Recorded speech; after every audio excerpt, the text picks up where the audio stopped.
Now that you've done your answers to the questions on the video, me and Nigel are here to tell you about the next part of your task to do with the Tolpuddle Martyrs. What we want you to do, well, mostly me, Nigel doesn't really care, do you, Nigel? What we want you to do is to read the textbook pages. Now, some of you might go, yeah, I'm going to read the textbook pages, sir.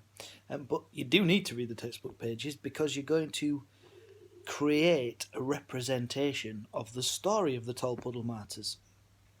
Now, that can simply be, I don't know, just a Word document with the story set out into sections and written. You can do it like that if you want, but you could be more creative. You could do it using art. That's fine, you could draw the story in beautiful artwork if that's the thing you like to do. I suppose you could act it out as you being the only actor, unless somebody else in your household wants to join in. You could animate it. You could use Lego and photographs to do it. You could write a fake newspaper report as though it's from the time, a diary, as though it's one of the Tolpuddle Martyrs, or maybe one of the landowners or the judge.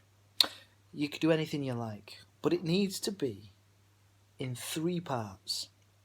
It needs to include information on what caused this whole thing to happen in the first place. It needs to have information on what happened in the middle, when they were arrested, and the trial and the punishment. And it needs to have what happened at the end, how it came to be that they were pardoned and brought back to the country. So 3 parts. In terms of the causes, I will talk a little bit more about this in the next video, in the last of our sets of videos, but one of the things you need to pay attention to in the textbook pages is France, and particularly the French Revolution.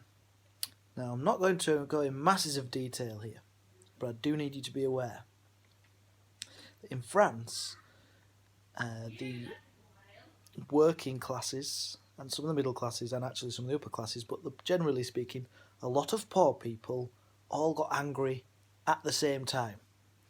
And the perception was that these poor people rose up and threw down the monarchy of France, and many of the ruling classes as well, and lots of French people had their heads chopped off via guillotine.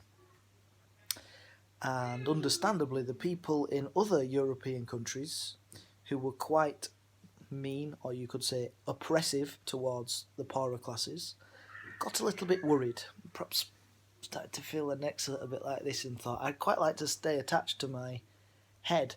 And so this is one reason for the fear of the landowners, of working classes banding together in groups. They might be scared that it might multiply, and perhaps this is why they clamped down so harshly on the Tolpuddle Martyrs.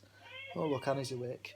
And also, perhaps why in the end they pardoned it, because of these mass protests. They didn't want it to turn into the English version of the French Revolution, which they might call the English Revolution, but it didn't happen.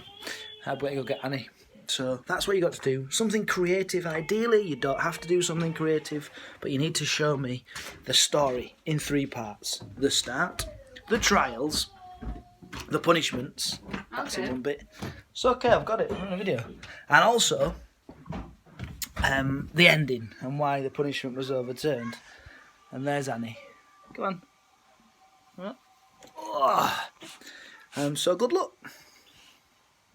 Good luck with that. And I'm looking forward to seeing what you managed to create.